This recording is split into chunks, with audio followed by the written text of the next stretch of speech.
Un vasto incendio si è sviluppato questa notte all'interno della Villa Bonfiglio ad Agrigento. Le fiamme hanno completamente distrutto la tenda della comunità missionaria Porta Aperta, realtà da anni impegnata nel sostegno ai più fragili, dove opera Suor Maria Grazia Pillitteri, fondatrice della struttura, insieme ad altre sorelle.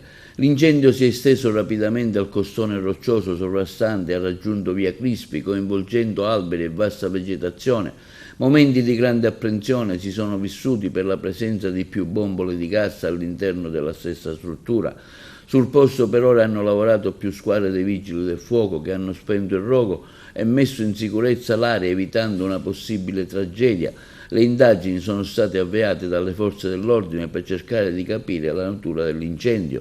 Intanto la comunità ecclesiale della città di Agrigento, a cui si unisce anche l'arcivescovo Damiano, esprimono profonda vicinanza e solidarietà alla comunità missionaria Porta Aperta, colpita dal grave episodio che ha visto la completa distruzione a causa di un incendio della tenda collocata all'interno di Villa Bonfiglio.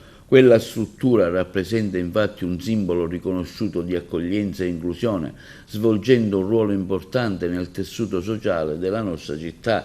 In attesa che le indagini facciano piena luce sulle cause del rogo, l'auspicio è che si possa al più presto restituire alla cittadinanza questo spazio di incontro e fraternità prezioso per tutti. Anche se tutto lo lascia pensare, si spera che la matrice dell'incendio non sia dolosa, perché farebbe registrare una ferita profonda per l'intera comunità agrigentina.